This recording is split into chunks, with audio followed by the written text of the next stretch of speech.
Hello Reds, welcome along to All for United.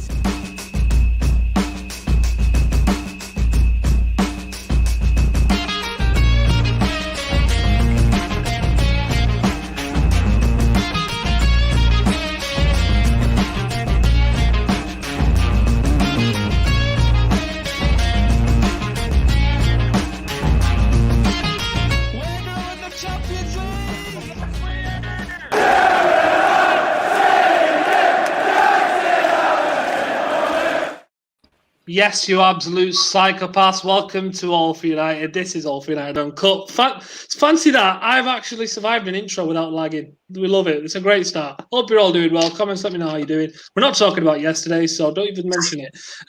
What are we all drinking, or what did we drink yesterday? What didn't we drink yesterday? Good question.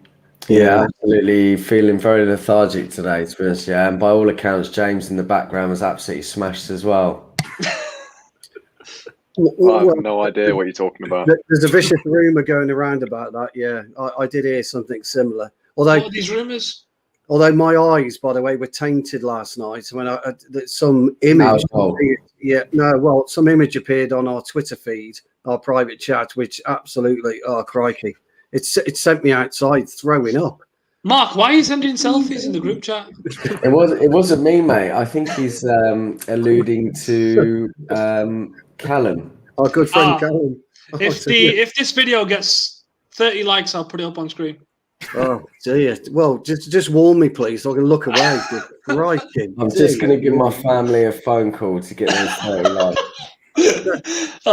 Sue, what are you drinking today? What sort of craft beer are you drinking? Well, right now I'm on Lucas because I've literally 10 minutes just got back from footy, but I've still got some Father's Day. You play football? Well, apparently so, but to be honest, I'm still bitter about tonight's game because of my woeful man and a match awards.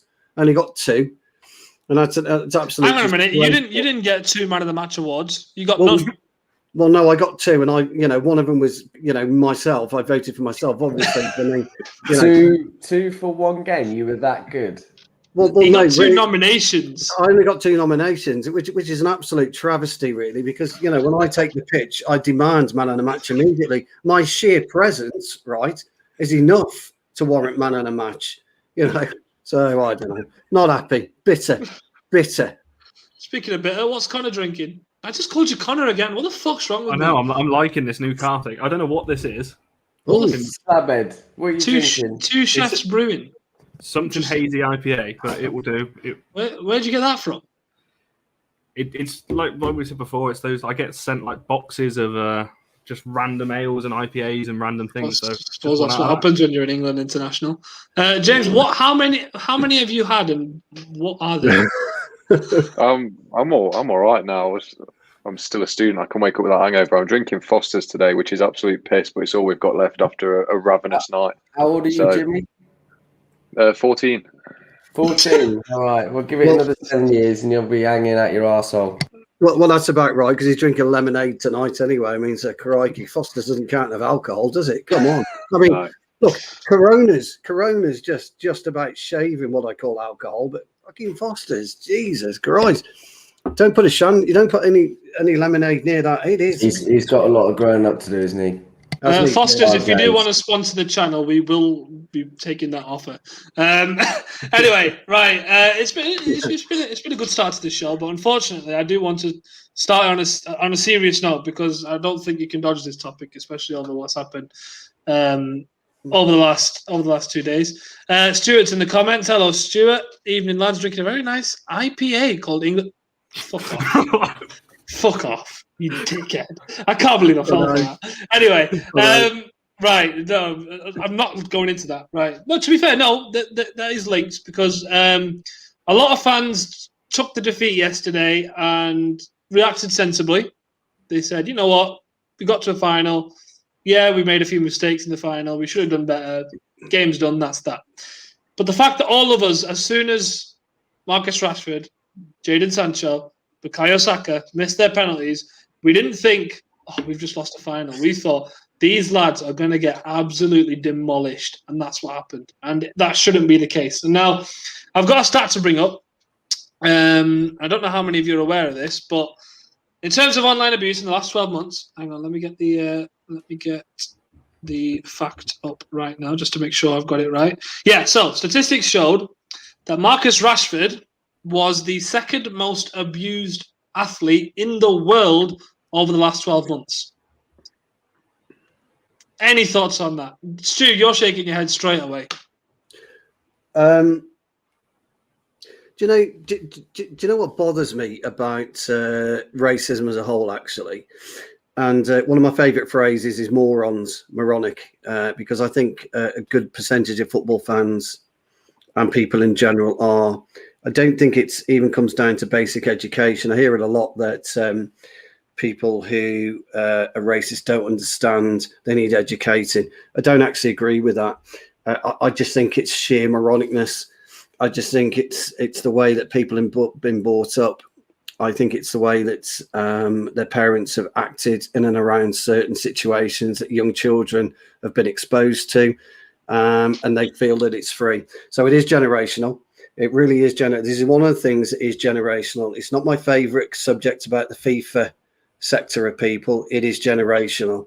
Now, I come from a generation, if I may speak candidly, I come from a generation where it was almost accepted. In the late 60s and the 70s, it was almost accepted. But here's the thing. The bottom line is that people are people. And when you talk to a person, you shouldn't be looking what colour skin they have when you're talking to them. You should be talking to them as a person, because that's what you are. And when you hold their hands, or when you hug them, or when you laugh with them, or when you cry with them, they're the same. We're all the same. We're the same as everybody else. It's all human emotion. And I, for one, have never, ever seen people through the eyes of colour. I see people through the eyes of people. And I treat people how I like to be treated. And that is purely and simply with respect. I can't abide these idiots that hide behind a keyboard, hide behind a photograph, hide behind whatever, an emoji, and think it's okay to hurt somebody. Because I don't, one of the saddest things for me in life is when I see somebody cry. It really upsets me, it affects me, and it hurts me, because nobody should be that upset that they're brought to tears. And these lads, whoever they are, whatever their stature, wherever they come from, is an absolute irrelevance. It's an absolute irrelevance, because people are people, and it fucking grinds my gears when I have to talk about it, because why should we be talking about it? And why can't social media get hold of it? What is the problem with social media? What is it? Why are they scared? I can jump on that, Stu. Go right ahead. Because the one point I was going to say is accountability. The reason why you see it so much online is because there is no accountability. People are not being held accountable for what they say. And I can tell you the big reason why social media companies are not getting involved in this is because it's down to money, because the money they'll have to put behind data security, because everyone says about you've got to have proof of ID, or you've got to have some kind of identification for your social media account. Because social media companies won't spend the millions that will cost on data security to keep that. So that it's all down to money, which is so sad. And I think, like a lot of people yesterday, and this is so sad in the reflection of the society that we live in, that none of us were really surprised.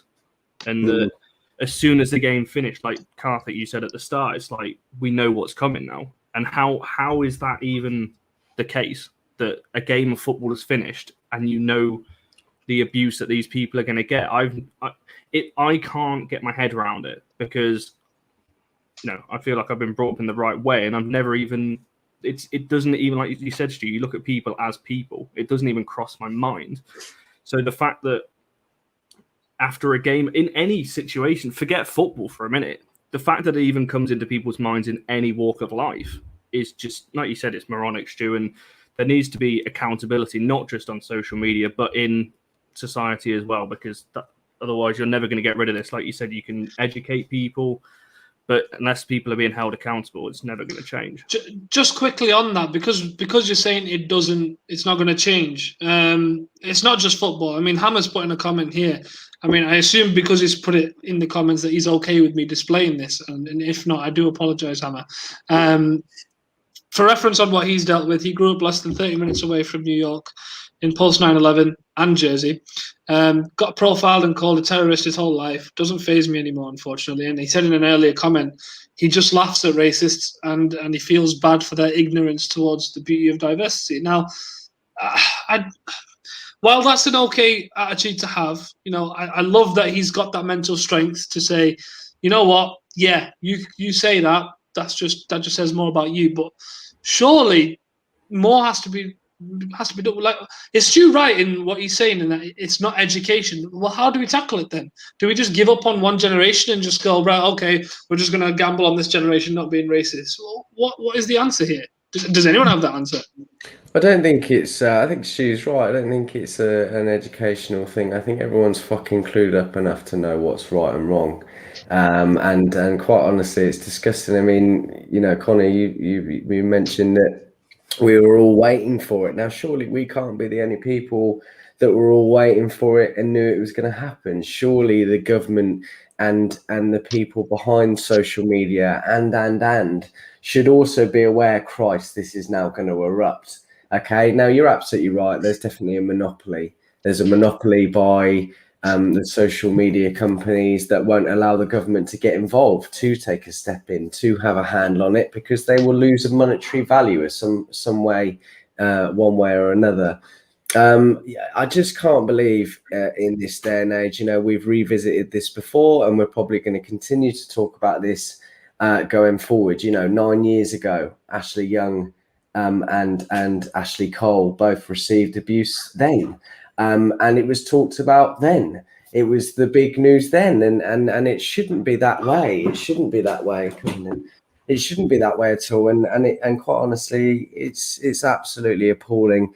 I've seen petitions today to bring in some sort of identification, and I think that's probably one of the right steps, or at least one of the first steps in the right direction, and that needs to happen, because too many people are able to go on to comment with free reign, say what they like, and there's no consequences. Yeah, as ridiculous as it's going to sound, back in the day where people, if they were thieving, would have their hands chopped off. If whatever it might be, the consequences were so dear that nobody dared step out of line, and this is where we go wrong now, that people are allowed to get away with these things, and quite honestly, it's absolutely disgusting. Yeah, I can't help but agree. By the way, the petition that Mark mentions, I will tweet that out from the All for United account later on, so make sure everyone jumps on that. But in terms of that petition anyway, does anyone think it will actually make a difference? Because how much can government intervene in that sense? Because I don't think they can they? James, you're shaking your head there. I just it's not whether they can. I just don't think they will. This is a government. Boris Johnson's famously racist.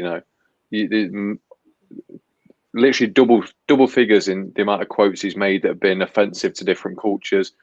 The Tory party in general, the biggest thing to happen in Britain in the last 10 years was Brexit, and that was sort of marketed as, effectively, you can get those pesky foreigners out of this country if you vote Brexit. That's what it was, wasn't it?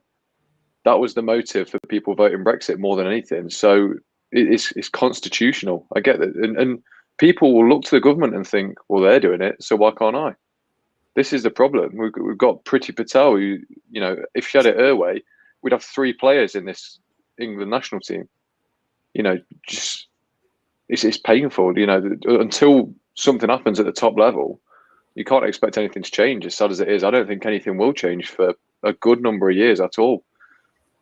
It's the irony of people like Priti Patel and Boris saying, "Oh well, it has no place in our country." Well, you brought it in there in the first place, or rather you magnified it, and now you're out here pretending you're against it. I'm not about that. No, that's not for me. But it has, honestly, this was a good discussion, and I'm glad we did that. But is there anything? Is there any final thoughts on that? Do you mind if I just pop back in again? There's a couple of points I wanted to bring up, and James, first of all, is 100% correct. It was the older generation that voted for Brexit, and unfortunately, the bulk of it, their decision was based on what James was saying, and that's really sad. But that's how it was. And secondly, Hammer's put the comment of the night on already about uncomfortable conversations that need to be had, and they are going to be uncomfortable. And the funny thing about this is, and it's really very, very strange, but the funny thing about this is, each one of us on this stream tonight has had some form of racial abuse. Now, it sounds stupid, doesn't it, saying that myself, Connor, Mark, and James have been racially abused, but during the time you will have been abused, and you won't have known it. You won't have recognised it because it's not a spoken about thing. And what Hammer, I think, is talking about, that's an uncomfortable conversation, isn't it? I can see Connor's uncomfortable by what I've just said, and so is James. It's true, though, isn't it, lads? If I'm being honest, it's true. But somebody would have said something to you that if it had been another way around in terms of skin colour, would have been deemed. It's really hard to talk about, but it's very, very true. And I think Hammer's right when he talks about uncomfortable conversations, and that, you know, we need to bring people to accountability. And by the way, the media, and I have to say, the media are very, very culpable on this, because we've seen in football matches that if somebody's been, we've seen in football matches if somebody's done a racial gesture, if that's a good enough expression, we've seen it on television, haven't we? We've seen the news show it, and we've seen him laughing and joking with his mates. Oh, I saw you on the news today. That's a small part, but it's a part of an ongoing huge issue. And I am very uncomfortable talking about it as well, by the way. I find it really, I've got a lot of friends of all ethnicities, and I love them deeply, every single one of them. And it hurts me. And I've experienced actually abuse on one of my friends, and I had to act. I had to step in because I couldn't accept it. I couldn't cope with it. I didn't like it. So I didn't mean to make you guys uncomfortable, but I thought it was worth pointing out about the other side of it as well, which isn't spoken about, but I get why it isn't spoken about at the same time. No, I respect that. Go on, Mark. Just one final point. I think that people, celebrities, money, people with lots of money that have a bit of a presence need to do a little bit more. I feel that they only tend to get involved when it's a hot topic, when they can at the same time sell something that they want to sell. And I've seen that a lot over the last couple of days, particularly today. And I just think it's wrong. I just think that when you look into the nitty gritty, it's just wrong. And I feel that these people, it's always the same people that say, oh, you need to ring up, donate this amount of money. You can fucking donate yourself. Yeah. And it's those same people, really. And this is not really a criticism, but it's just frustrating when you see these people open up and come out and say, oh, this is horrible. It absolutely is, but you should be saying this all the time. No, I think that's a great way to end that topic, to be honest. I will put the link to that petition out on the Twitter after this live stream is done. So hopefully we have loads of people come out and sign that, because it does need to be signed, and I hope something can happen from it. We'll go on a lighter note then. Comments. I'd love to hear your thoughts on what we're about to discuss. We're going to go through the Euros. Obviously, we're all done, all dusted. And we're looking ahead to pre-season now. United obviously have a pre-season friendly on Sunday. We're looking at the squad now. So a lot of our players went to the Euros, and I think for the first time, a lot of them are coming back. good performances. I can't think of anyone that had a really poor Euros. I mean, other than De Gea, who didn't really play. But I think we had good performances. So we're going to start with a player that we never talk about, Paul Pogba.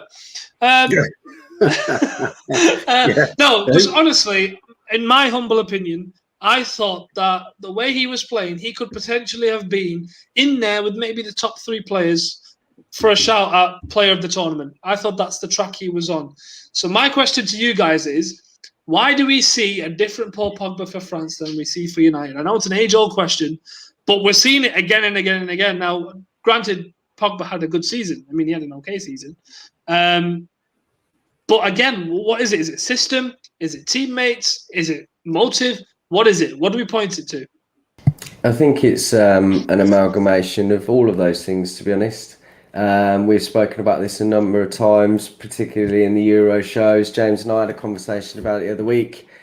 I think that we've been banging on for so long about a defensive midfielder. Now, what you get in the French team that you don't have in the United team is a very good defensive midfielder in Conte, and he allows Pogba to be his expressive self. Sorry, say that again, Mark. What did you just say? What? Did you say Kante or Conte? I said Kante. It sounded. I definitely did it. Sorry. Thanks for pulling up like you bastards. No, I didn't say that. So it does allow him to, we have the same conversation every time he goes back to international games. Yeah. And, why? We ask the question, why? Why is he better? Why is he expressive? Why is he allowed? And it's because of the players that he has around him. And I'm not saying United aren't strong enough for Pogba. We've seen a lot better Pogba this season, but I think that he's trying to do too much. He's trying to come back deeper because the 2 men sitting behind him in Fred and McTominay aren't those progressive passes that we need. And I think that if he was able to, a bit like in the England team, really, Declan Rice has been absolutely brilliant this tournament. And I think he's proven a lot of us wrong, or even some of us right, that have believed in him for a little while now. And Phillips has been that man in the middle that's not in a double pivot. That's not a thing. There's 2 sat there, but he's able to go forward and be that middleman between the defensive midfielder and the number 10. So if you can get that player in, which we've spoken about so many times, you will be able to see that in Pogba, Donny and Bruno going forward.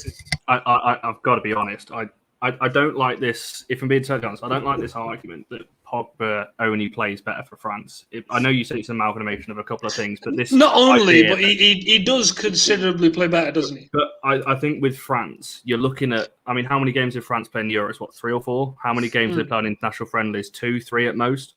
He does that for United. He has 7, 8 games really well for United, but rest of the season it's completely different. I think it comes down to. I do think it comes down to partly that, but look at how many players Pogba's had around him, how many different systems. We tried to put him on the left, tried to play him in Bruno's role, playing him deeper, playing him on the left, playing him on the right. I don't know how many more positions, how many more players we can possibly put him alongside to make him look decent. I think the reason why he shines for France so much is because it's these one-off games, and we see him light of a tournament probably because of his own attitude. He wants that kind of starlight, look at me kind of attitude. So I just think it's different when you look at it over a 38-game, 50-game potentially domestic season, if we go with distance in the cups, to what we see with France. Because, yes, he's got Kante next to him, who's arguably one of the best defensive midfielders in the world. And at United, he's got maybe McTominay or Fred or whoever we're playing there. But at the end of the day, he's a professional footballer. He should be able to deal with that. If he's as good as everyone says he is, and we've seen at times with United, I don't think you can just say, oh, he's great for France because of a DM, because we've seen those France performances with United as well. No, I completely agree. Is there anyone that doesn't agree with that? Well, I agree with both points that have been made so far to an extent. I also think that You're off the fence. I think I've got something to add to. Don't be shy. A new reason, in that when he plays at United, he's got 50% of the fan base that hate him. We've seen that. He's got 100% of the media that hate him. You know, he's constantly, no matter what he does, he will never do anything right in the media. He gets a haircut, he's in the wrong. You know, he could donate 10 million to charity, it would still be, why not 20 million, that sort of thing. Whereas he goes to France, where we saw in that World Cup year especially, he's adored by the people, he's adored by the media, he's surrounded by, you know, French-speaking teammates as well. I think that does make a big difference in terms of the relationships he builds, because he is quite a maverick, isn't he, in terms of his personality. And I don't know whether that settles completely with the rest of the United, a lot of the United players. I don't know whether they make that genuine connection like he has in the French squad. You've seen videos of him. He's got a personal handshake with every single member of the France team. That just shows the relationship he has there. So I think mentally, you can't deny he definitely prefers being on international duty, because he's not constantly under the microscope. French people and French pundits watch him to enjoy him. They don't watch him to pick faults in his game. And I think that's a big difference as well in terms of the pressure that he has on himself, which then allows him to perform better. I never even thought about it from that point of view, to be honest. Well, I think that's spot on, James. I've got another take for you, I'm afraid, gents. Which is completely different. He's a poser. Let me guess, he's a poser. Absolutely not. No.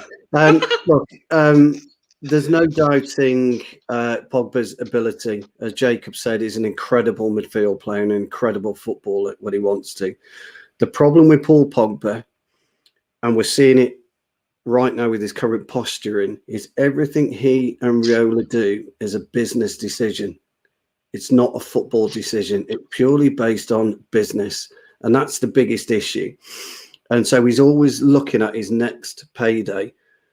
And it doesn't matter how he gets there. That's what he's looking at. And when you look at this current situation where do we let him go on a free or do we sell him this summer, it is based purely on business. So it would be a business decision for Manchester United, Paul Pogba and Mino Raiola. Raiola knows that his stock is at its highest right now in terms of his own back pocket, not Pogba's back pocket, but Riola's own back pocket. If he goes on a free, yes, he can negotiate a huge salary for him, but his overall commission will be lower because he's not doing the negotiation of the sale process. If he goes in the summer, and Manchester United, I've seen figures of quoted at 50 million or something along those lines. Raiola knows he'll pocket 25 million quid. He'll get half of that next year.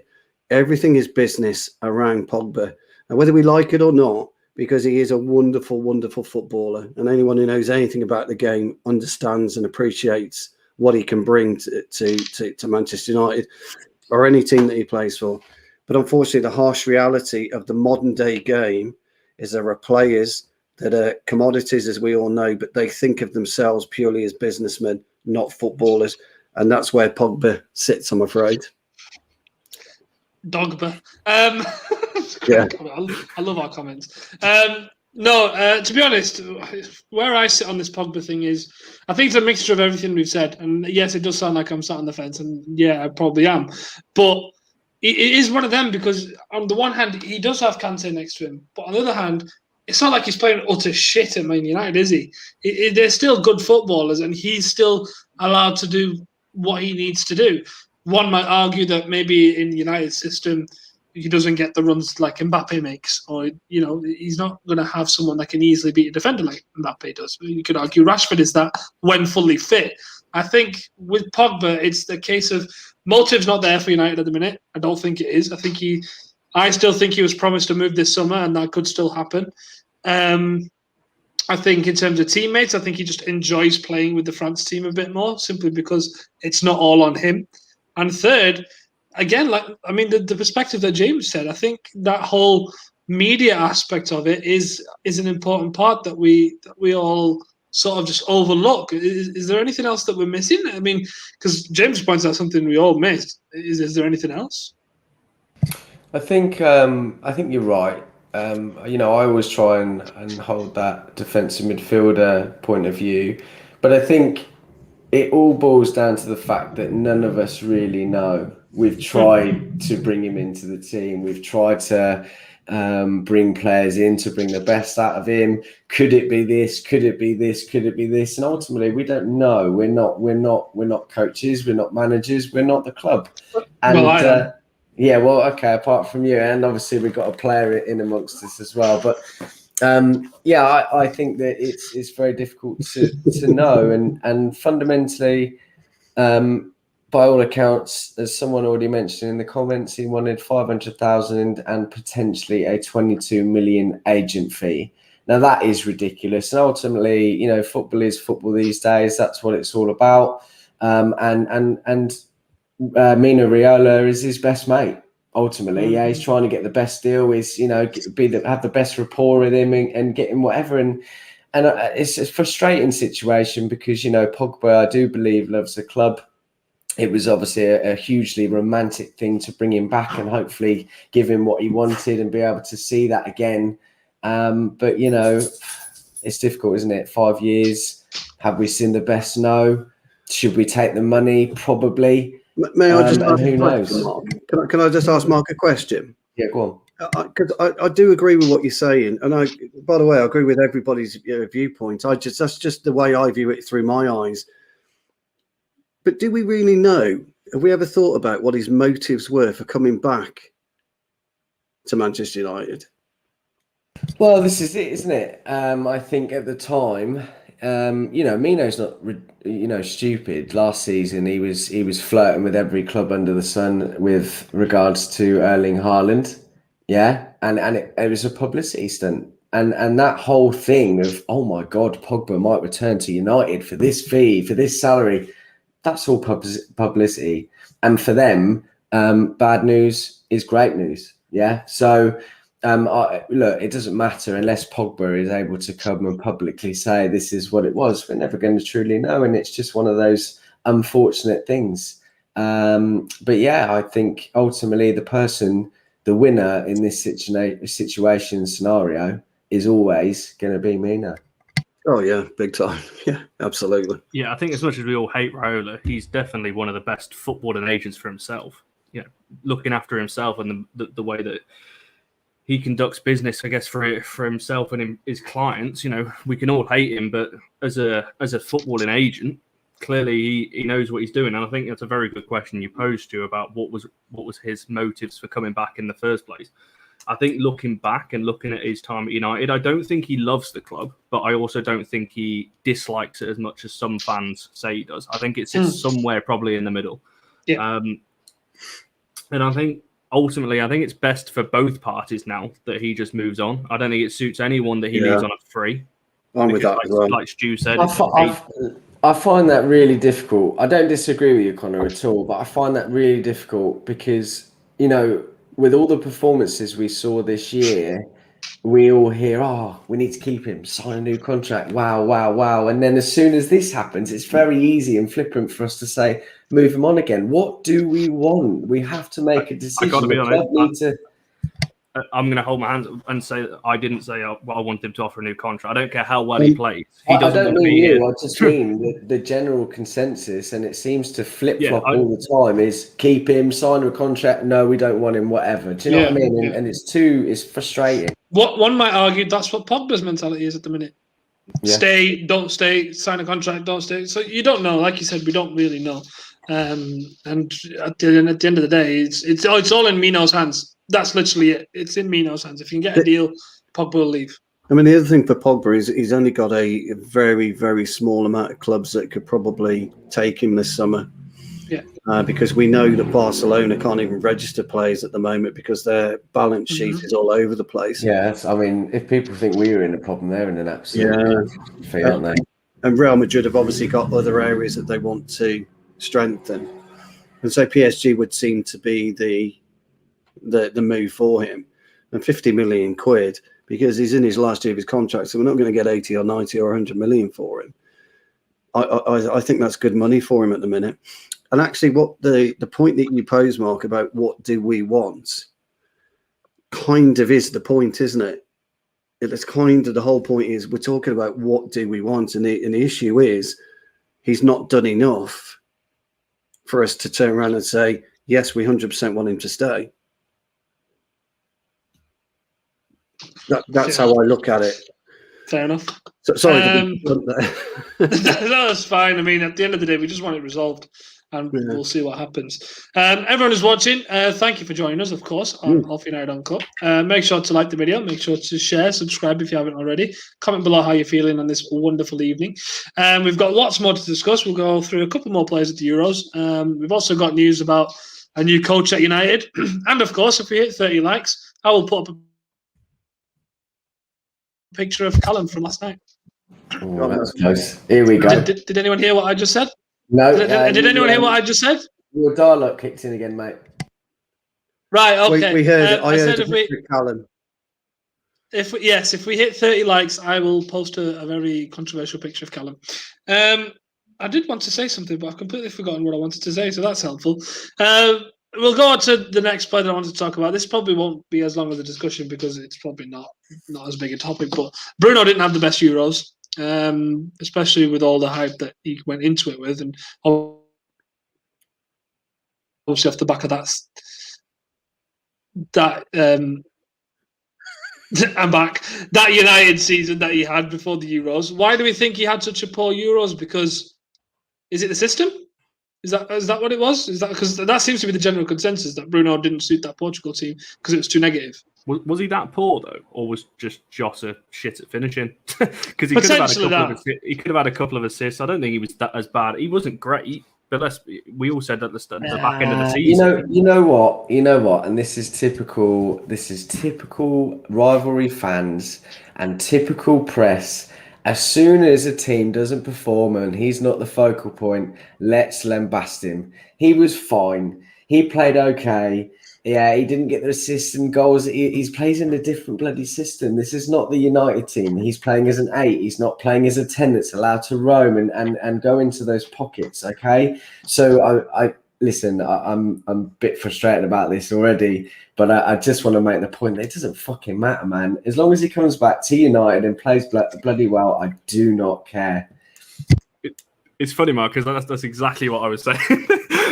Yeah, I agree with you. He could have had a couple of assists, like I say, if Jota was on form, and like you just said, he didn't play bad, did he? I mean, the whole Portugal team wasn't exactly as good as everyone thought that they were going to be. But I mean, Bruno was burnt out at the back end of the season, so he was never going to light the tournament up, was he? Look, I was going to agree. I'm going to agree with Mark anyway and Connor on this one because there is a host of players out there. Look at Varane. Varane didn't cover himself in glory. Oh, here we go. And now we're happy about signing him. Like, he didn't cover himself in glory. I think Mark's right. I thought Bruno did okay. I thought Jota was poor. All tournaments. I picked Ronaldo for the Golden Boot, by the way. So I just thought I'd remind you guys of that. Well, yeah, exactly. I just thought I'd remind you guys that. Look, responsibly. Joshua Kimmich, absolutely fabulous season for Bayern. It didn't have a great tournament. Brozovic, do you want me to continue? I could go on for brilliant for Inter Milan. Won Inter Milan the title. Do you like Brozovic? Tremendous player. I mean, but he didn't show it at the Euros. He didn't show it at the Euros. And Poser. Well, a bit of a tough poser. Varane is definitely a poser. But what I'm saying is, all these people who can jump on the Bruno bandwagon, but Mark and Connor, and I'm pretty sure James will probably agree, are spot on. 100% right. Excuse me. I also agree, by the way. I'll jump off the fence here. I just asked the questions, mate. Fucking hell. I'll say I don't think Bruno did have a good tournament, but I also don't think it's his fault. I think you can't expect goals and assists out of him for Portugal because he's got 5 goals in 50 caps. He's not a goal scorer for them. That's not what he's used for. But you look at the 2 players behind him, Danilo Pereira and William Carvalho. That's like having an even more defensive version of McFred behind you. She's getting no help from those. You mean a defensive version? Oh yeah, sorry, just a defensively competent version. And the fact that Renato Sanchez was their player of the tournament. Yeah. The football manager version of Renato Sanchez decided to turn up. He was wow. I mean, he was good, wasn't he? He had a similar problem to one he's had at United at sometimes, when he has games where he goes missing, where there's no help from his midfield, and you look forward. You've got Ronaldo, who, yes, he was top goal scorer. 3 of them were penalties. I don't think he had a great tournament. You got Jota, who was woeful. And then Bernardo Silva, who looked tricky, but he's not going to convert chances that you create for him. So It's similar to at United when he was the focal point in that team. He was meant to be the focal point in that team, and it makes it so easy to defend against him because you've got no midfielders dragging players away. The attackers weren't offering much. The defenders can sort of half-arse against them. Put all your efforts into Bruno, like teams do against United, to stop him, and suddenly it becomes pretty easy to defend against him. So I think yes, he did have a poor tournament. I don't think we can argue that, but I don't think we can blame him for it either. What's Varane's excuse then? Well, this is the thing, isn't it? Like you can't have your cake and eat it. Like we know Varane is a wonderful centre back. Will he be the right man for United? Don't know. Will he be the right man for the Premier League? Don't know. And these same people will also go into Bruno and say, yeah, Varane, we really want him. And he didn't have a great tournament. So come on, pick a side. It's flip-flop nature. While we're on Portugal, I know we did discuss him in a previous episode, but what do we make of Dalot when he came in? Because he didn't have a lot of preparation, did he? I'll say. I think we need to keep Dalot this season. What's the point in spending 30 million, 40 million on a backup right back just a player who can attack when we've basically got a winger playing right back as a backup ready there, and he's what, 22. He can get better as well. Why are we so insistent on getting rid of him? A winger playing at right back, that's not gone wrong before, has it? No. But if we're just talking about backups, you don't want someone to come in and overtake Wan-Bissaka. You want someone just there to keep him on his toes. If we need to change the game plan and get someone more attacking on there, Dalot's your man. I think, he didn't have much time to prove himself at the Euros. I don't think he actually played that much, but still, I like him. I think he's got a future at United, and I don't see why we seem so insistent on getting rid of him. I'm with James on this one. I don't understand, because please someone correct me if I'm wrong, but he hasn't even been that bad in a United shirt.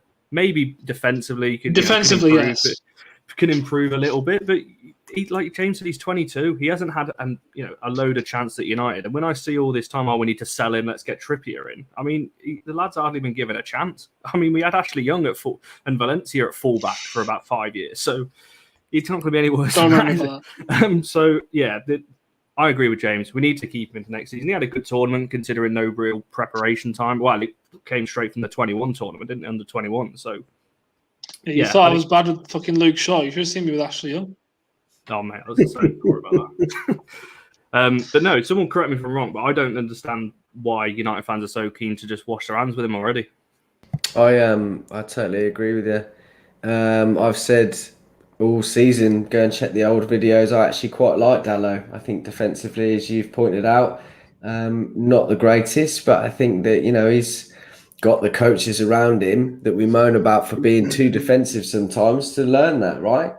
And I think they want to talk about getting in a right back for 35-40 million when actually we've got one there that I think would give him great competition, Aaron Wan-Bissaka. And I think he had a fantastic season for AC. There's a reason why he got called in for Cancelo when he was injured, right? And I really feel that he hasn't been given any time whatsoever. And I think actually it probably boils down to possibly the fact that he's a Mourinho signing. You know what? That is a very underrated point. Yeah. Not all at once. I tend to kind of agree with what you guys are saying. Stu's old. It takes a while to get his words out. Yeah, he's not. I thought you'd frozen. Actually, that's. I was waiting for you. You were taking a breath, ready to speak, and I thought, he really is old. Frozen. He's not tough enough for me. I like him. Oh, here we go. Jesus Christ. He's not tough enough for me. He's very good at going forward, but with very little end product. I think if we do keep him, and I tend to agree we should keep him, but he's got to change his game slightly. He's got to learn to defend on the back foot rather than a front foot defender, which is better at. He needs to defend on the back foot for me. But then again, I'm always a standout. Defenders are defenders in my eyes primarily, and that's the only reason I would say that. But I think you guys are right. There's no point spending 30-40 million on a right back when we've got somebody capable, and he is capable, by the way, filling in for Wan-Bissaka. So, and we do need somebody to give Wan-Bissaka a rest, not necessarily competition, but a rest at parts of the season. And I think Dalot would be an adequate replacement. But I'd be working on a few things of his game for sure. And this is Hang on a minute. Why is Brown Knight saying swap Jay Links for Ben Foster? he must be having a wind up. I don't know, but Ugly Bear, by the way, he's going on about Ramos protecting Varane. Well, unfortunately, Ugly Bear, those are facts. Those are true facts. And if it wasn't Ramos, it was Pepe. Look. When you're playing against, when you're playing alongside, and I've got a bit of knowledge about centre halvery, as you know. Have you now? But when you're playing alongside a Mr. player, Two nominations here. well, don't get me started on that. Absolute shock. That's scandalous. That is scandalous. James would have voted me man of the match tonight, guaranteed, and Connor. Actually, even Mark Stock would have voted me man of the match. Scandalous decision. Anyway, what I'm saying is, Ramos. And we all know the type of player that Ramos was. And when you've got somebody like that, you can get away with doing the lighter and the more finer things of the game. But what I'm getting at is, and what Mark's getting at, and I understand it, is, well, he is, because Slabhead, love him to bits, he's not Sergio Ramos. He's not got that real cunningness. He's fucking better at pens, though, isn't he? I was going to interject, Stu, and say exactly that. I think Harry Maguire is an absolute fucking worldie, and he's proven that in the England squad. And with someone like Varane next to him, I think those two would be absolutely sublime. While we're on the similar, topic of centre-backs, though, with Maguire, since we're talking about Maguire, is he now starting to change people's minds? And by the way, we've got him on the stream here today, so be nice. But is he now showing that he's one of the best centre-backs about? Well, sorry, I'm sorry. I'm going to jump in again because, look, Maguire's always been one of the very best centre-backs I agree. But look, and Stones is having a bit of a worldie of a season. His problem has been the goalkeeper behind him and the central midfielder in front of him.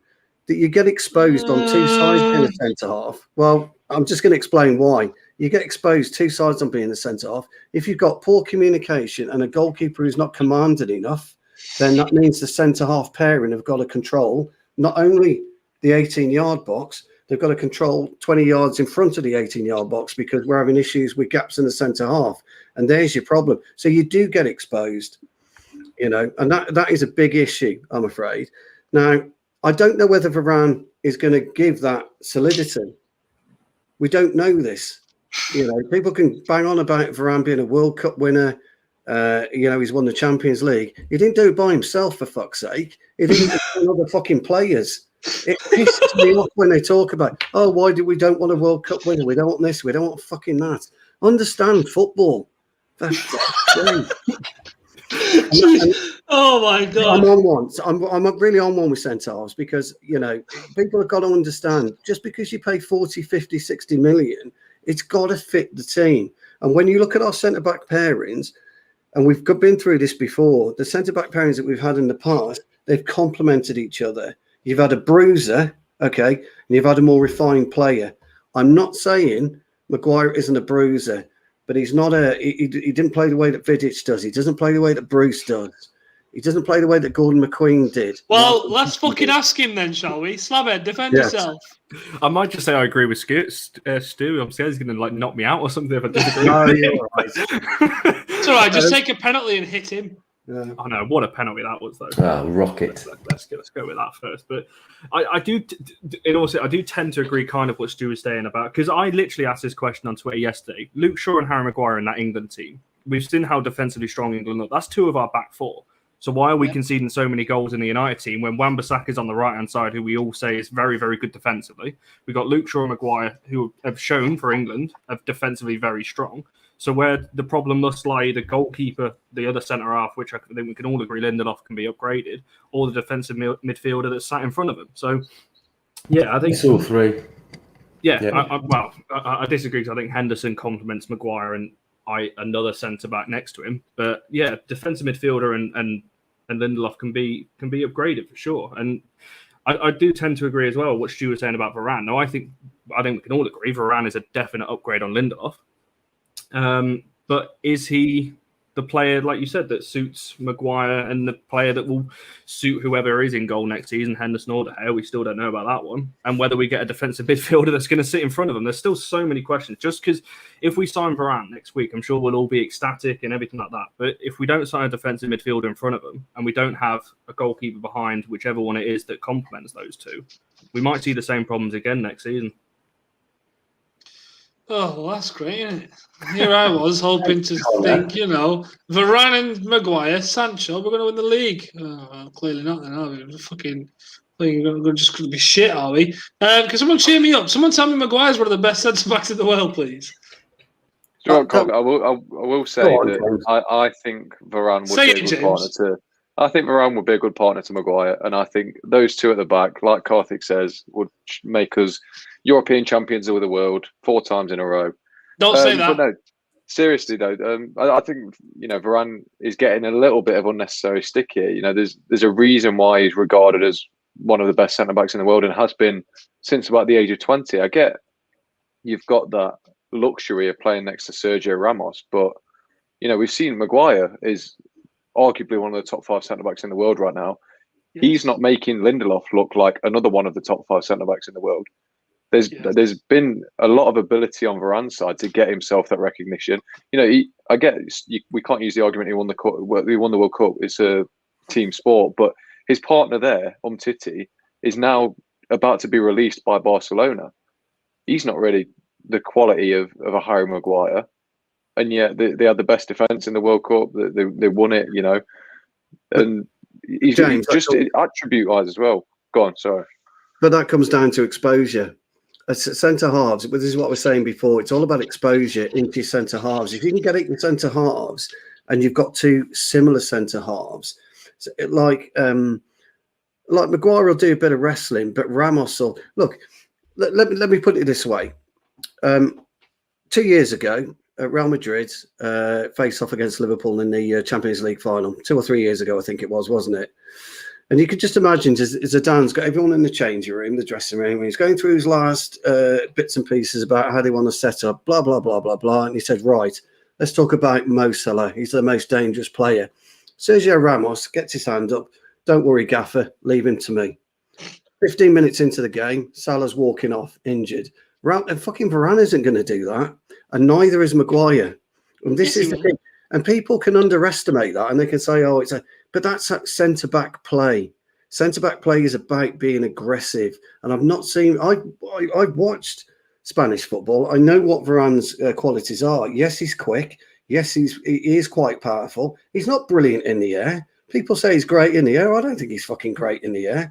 And he was absolutely woefully exposed with Kimpembe.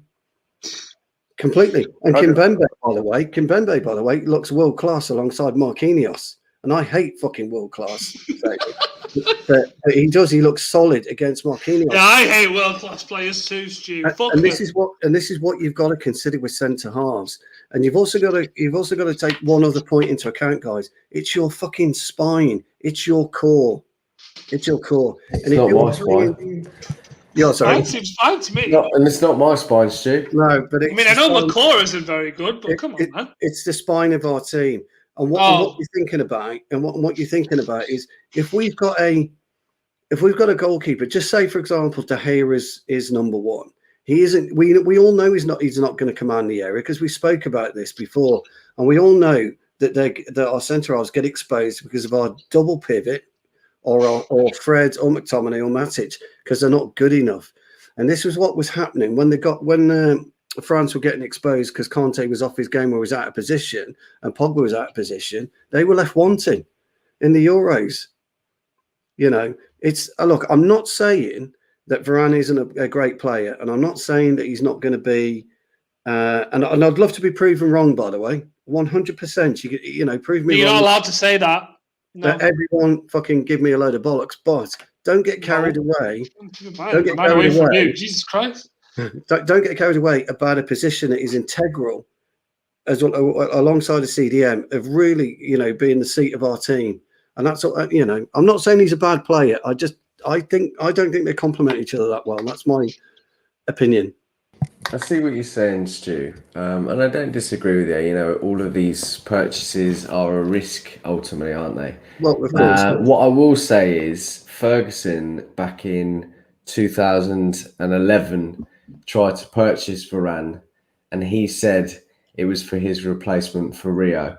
Now, he is not hugely quicker than Maguire, but he is a lot quicker. He's far better defensively on a one-on-one perspective.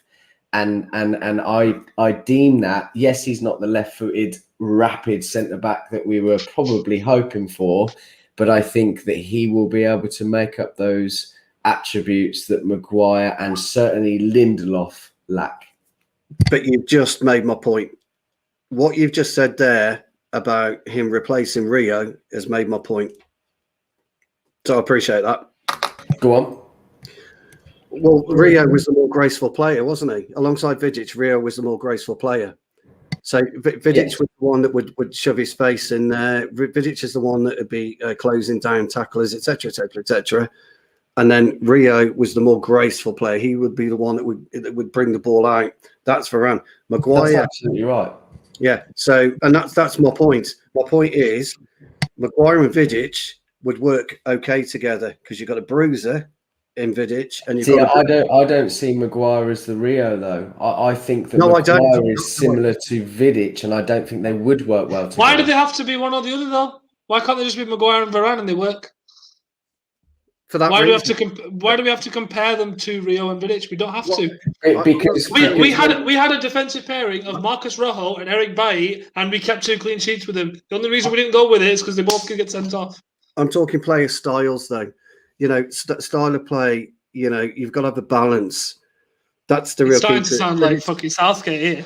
Well, I'm trying not to, but Vidic and Rio balanced each other well. Bruce and Pallister balanced each other well. I'm not sorry, Mark. I wasn't saying that Maguire is the Rio.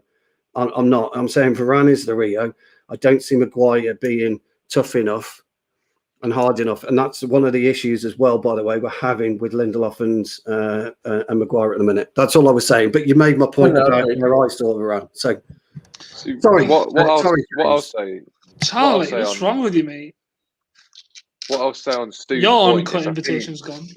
Sorry, I think that this need to have like a Rio Vidic partnership, this Pallister Bruce partnership, is football's changed. Look at the best defensive partnership before their injuries in world football right now, statistically, was Van Dijk and Joe Gomez. Oh, sorry. Yeah, shut up. But there's no bruiser there. Van Dijk's an elegant football player. He's not someone who just goes out and tries to break legs. He dispossesses people cleanly and he distributes the ball. So we're talking about Bruce and Pallister. Instead, he gets his leg broken.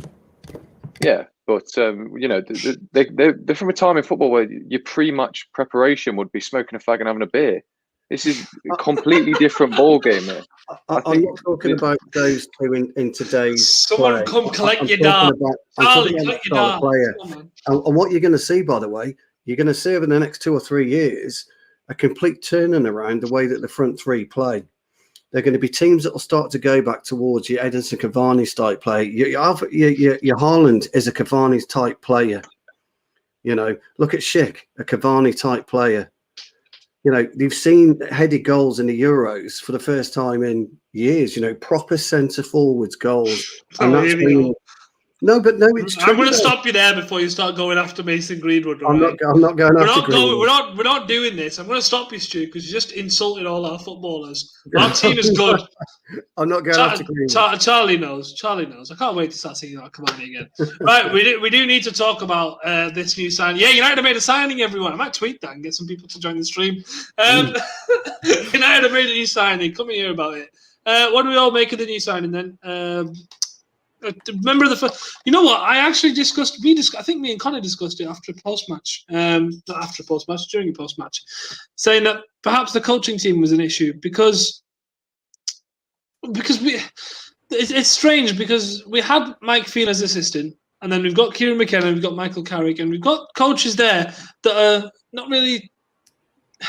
I don't want to say not quality, but you know what I mean when I say it, because this is a coach that I've not seen a lot of. I think I've seen one of his sessions on, I think it was Coach's Voice. But he brings a name with him, and he's come from very reputable places. Now, I'm not entirely sure where he's. I think was he Chelsea under 23s? Yeah, Shrewsbury and Shrewsbury Chelsea Town first. The mighty Town. And he's also a Loughborough Uni alumni, so that's something in itself. What do we make of that signing then? Did we think that it was a very much needed change that we needed to make in the coaching department? I'll jump in first because I'm probably going to make the shortest point. So I'm going to be totally honest. I've never heard of him, so I'm just going to keep it very. Anything that I remember that conversation, Karthik, because it was one of my worries with Ollie, McKenna, whoever was taking the coaching sessions, that we kept conceding from set pieces, and it's not like one or two, fair enough. It was. I mean, I think we are statistically the highest team that's conceded from set pieces or something like that in the Premier League.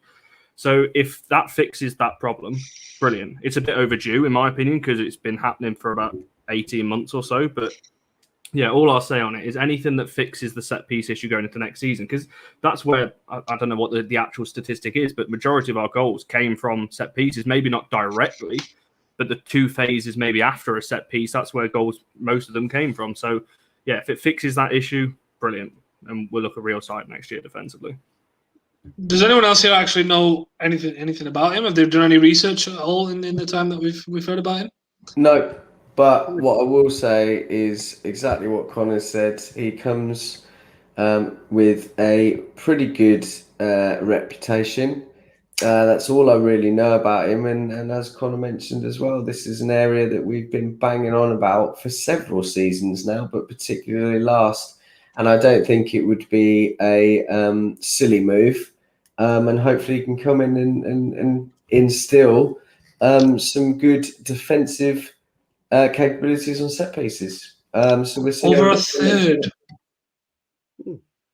third of goals conceded from set pieces. You know what? No, to be fair, Fred Woodward made a good point. Scouts has signed a throw-in specialist a few years ago, and that really enhanced the way they played. I think that they saw an increase in the number of goals they scored, but Stu doesn't like that because he doesn't like all these false nines and throw-in tactics and shit like that, does he? I don't mind the long throw now and again. Oh, here we go. Sorry, you love a lump up to a striker, don't you? I love the throwing system. Very exciting. Rory Delap was pretty good a few years ago when he from Stoke. I mean, he was shit. The only reason he was in the team was because he could throw a ball. He should have been in the fucking shot put. Oh, Karthik, tweet that out. Rory Delap is a brilliant player at Stu. Yeah, that's what I'll do. No, I never said that, did I? But I yes, he did. One thing I will say is I don't know anything about this guy, but I've met him once because we did a local sponsorship. Did he give you your Man of the Match award? No, he didn't. I wasn't happy with that either. Still scandalous, absolutely fucking scandalous. That only got 2 nominations tonight. I'm still not happy about that. Shut up, Stu. Yeah, we did a local sponsorship of Shrewsbury Town. Local, basically, because they're local to us. Local companies, sponsor them. They do small sponsorships and stuff, and we did. And I met him once, but that's as much as I know about him. I don't know. That was back in 2017, I think. Yeah, but 2017, he's working with the juniors there in Shrewsbury. That's right, yeah. But I didn't really speak to him. I just said hi, how you doing? I don't know a great deal. He's only young, I think. I don't think he's that old, but he knows Kieran McKenna quite well, doesn't he? And apparently, Chelsea rated him really high. Rated him really highly. Was it the under 23s? Did he move there 2019, something like that? Didn't he? So, but like I say, I've literally seen him, met him. That's it. I don't know anything about him because we were dealing with the first team mainly, which is no great shakes, by the way. No, I was just dealing with the first team, It's just it is what it is. It is what it is, isn't it? Chilling out the first team, just talking about how good Rory Delap is. Well, I'm still bitter about my 2 man of the match. Oh, bore off, Stu. Don't make me kick you out of this stream. If you mention man of the match one more time, I will kick you out of this stream. Also, Charlie with an interesting fact: the youngest ever British coach to get his UEFA Pro license. Fair play. If they didn't cost that much, more people would do it. To end then, we'll look ahead to pre-season because I was going to talk about VAR, but I can't be asked. We've not got enough time for that. Pre-season then, who are we looking forward to seeing? Because the first couple of games, we will have youngsters playing because they've been in training over the last week or two. And obviously, players will be out having rests. Who are we looking forward to? Jimmy Garner. There's Shoretire, obviously, will get some minutes. We might see Hannibal. We'll definitely see Jimmy Garner and Dylan Levitt. Possibly Galbraith as well. Who are we looking forward to? Oh, Hannibal, without a doubt.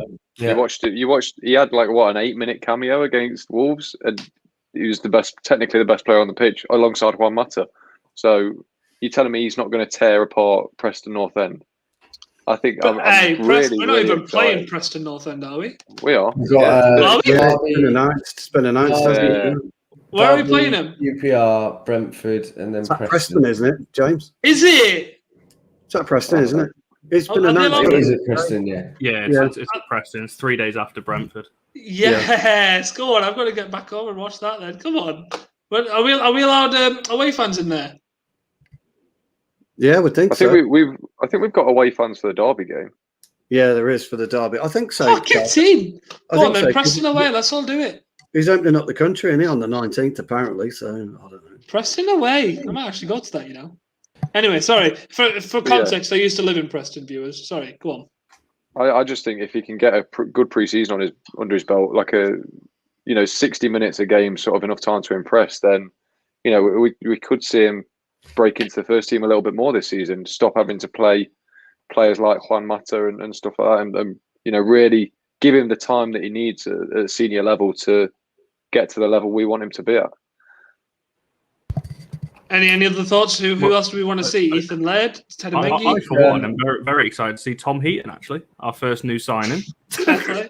Because I mean, like, I think honestly, on his way to number one. He could be our number one. Like Stu said, if Henderson's injury is bad and De Gea does leave, He might be. he might be our number one next season. But I think, in all seriousness, I think Garner and Levitt are the two for me. That both Garner, especially, very well out on loan last year. So just to see what they can do. We've got some QPR are not great, but Derby, Brentford will give us a tough game. So yeah, it'll be interesting to see what they can do against decent sides. So yeah, I think Garner and Levitt for me. I want to see. Did you know that Derby have only got 15 senior players signed for next season? Yeah, that's all Wazza needs. Interesting He's fact. got the same size squad as my under-18s. I absolutely love it. He is probably the worst manager in the Football League pyramid, but we'll leave that there. James Ridge, shut your mouth. That's a bit harsh. Be quiet. Be quiet. Worst manager in the Football League. Are you all right? I'm a bit concerned. Wayne Rooney is taking Derby County up. Just watch. I'm a bit We'd like concerned that no one's mentioned your boy Ahmad, because I can't wait to see him. He's at the Olympics, that's why. yeah. Oh, is he? Okay, thanks, Jimmy. Oh, is he? I didn't know that, to be fair. There I you go. want to see Alanga. Actually, I want to see. I want to see him push on this year. I was mightily impressed with his two performances towards the end of the season. I thought he was terrific. There's just something about him. I don't quite know what it. I don't know what it is. He's probably. And I agree with James, by the way, about Hannibal. But I think for pure excitement, for somebody who I think can do a kind of almost breakthrough like Rashford this year, I think Alanga's got a real chance. He's a bit of a specimen, real specimen. And it looks like he's been working pretty hard on off season. So I'd really like to see him. I know it's going to be a bit weird, but I'd love to see Brandon Williams take his chance. He's going to Southampton, though, isn't he? Is it definite? Yeah, I think it's pretty much he's going to Southampton on loan. Yeah, I'd like to see him, take his chance again, really. But yeah, Langer for me. Seriously, I'm looking forward to seeing him because I think he's very, very similar in the way he plays to Cavani. I think he's got something about him. I do like him. Fair enough. For me, I think it's probably Ted Mengi, who's probably. I think he might end up back at Derby. To be fair, I was about to say that. Ethan Laird, definitely. I think he might push to stay in the squad, maybe. Also, you might see your boy Joe Hugo get some game. Yes, I'm so pleased you said him. He's an absolute monster. You might see him get some game time as well because he's been training with him, so why not? Shoretire as well. Shola, he might get some game time. But I do want to see Garner get some minutes and just show that he's ready for it. Do you not think he'll go back out again, Forest again, or He probably will. I think he might go to. He might. I think Ollie will try and get him a move to a Premier League club. I think that's the next step for him. I don't think there's any point in going back to the Championship. James has just thrown in the most random message ever, with basically no source whatsoever, that Jadon Sancho's having a medical tomorrow. It's from Chris Wheeler at Daily Mail. You're not allowed to just tweet things, you know, about Jadon Sancho, James. Okay. Fucking hell, James. You pretend to be an ITK, you. Fucking hell. If you look at Twitter, it's sort of blown up at the minute with Sancho medical news. It's like you know, reading the Daily Mail is like reading the Daily Sport back in the day, and some of the older guys will know what the Daily Sport was. Stu sat here going, "Bloody hell, hype for a medical." You don't see me going to the doctors and people getting excited, do you? Well, that is true. Well, no, actually, I'm a bit of a local celeb around here, so they do. It's only when you're getting, you know, your prostate and that checked. Yeah, that's what they get quite excited when I make a few appearances locally. It's all right. I get used to it though. No problem, no big deal. You know what? On that note, I'm going to end the show. So I'm going to do what I promised I'd do, which is kick Stu out. And I'd like to thank you all for joining us on All for United Uncut. Make sure to like the video. Make sure to comment what you thought. Make sure to share as well. We didn't hit the 30 likes, so Callum, your dignity is preserved. But thank you for joining us. It has been an absolute pleasure. Make sure to subscribe if you haven't already. And as always, I shall see you when I find the outro in the next one. See you later.